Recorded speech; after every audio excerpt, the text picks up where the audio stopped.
Discover the architect of forever. How David Swensen built a machine that outlived its creator. Welcome to the XFO Intelligence Legendary Investor Series. Today, we're exploring the architect of forever, how David Swensen built a machine that outlived its creator. When David Swensen passed away on May 5, 2021, the financial world lost more than a brilliant investor. Over 36 years as Yale's chief investment officer, Swensen didn't just leave a track record. He left behind a blueprint that continues to generate wealth for generations of students and scholars not yet born. Swensen's true legacy is the self-sustaining architecture he built, an institutional system so well designed that it needed no genius to operate, only discipline. Let's dive in. It all began with a question no one else was asking. In 1985, at just 31, Swensen took charge of Yale's Endowment.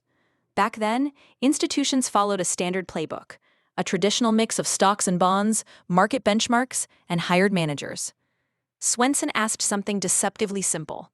What is this money for, and what makes it different from every other money in the world?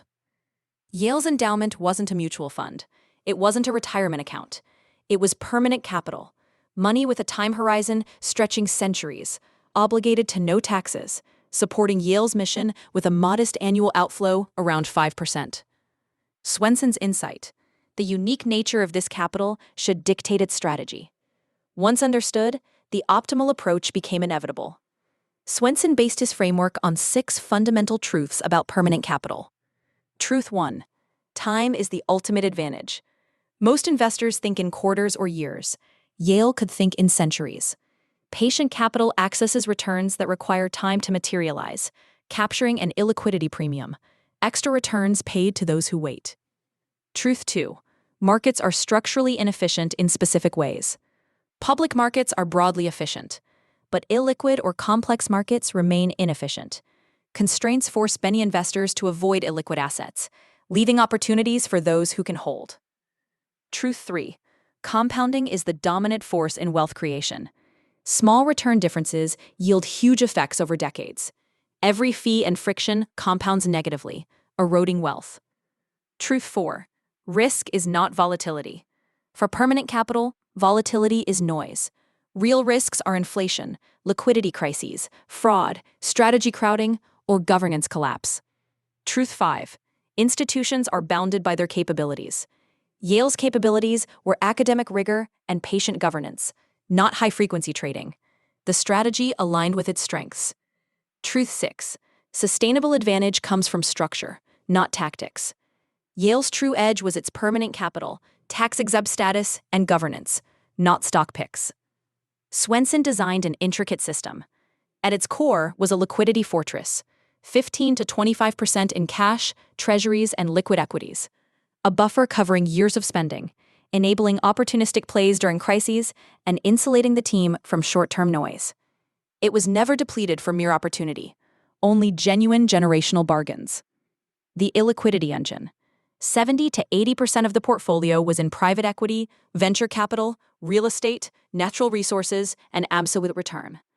These illiquid assets, diversified across strategies, offered the illiquidity premium.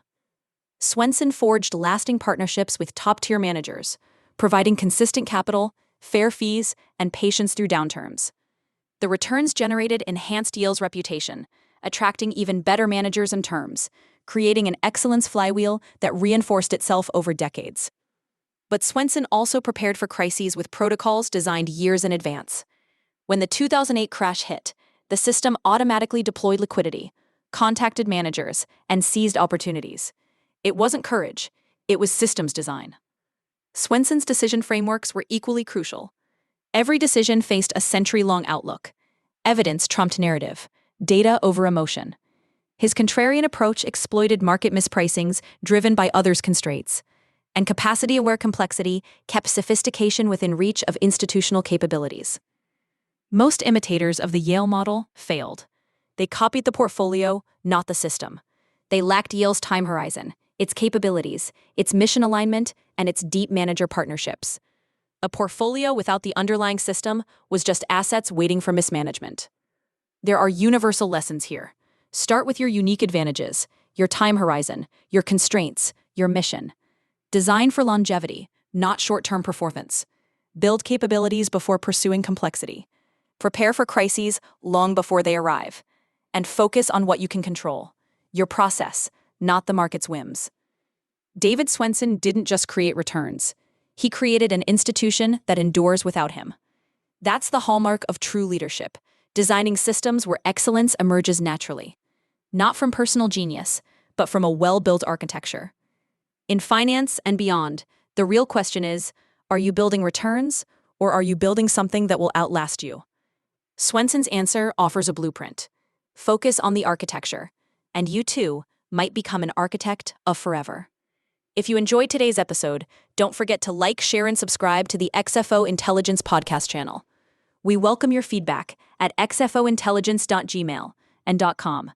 And if you'd like more info about our new Thought Leadership on Demand service, reach out anytime. Disclaimer: this podcast is for informational purposes only and does not constitute financial advice. Please consult a professional before making any investment decisions.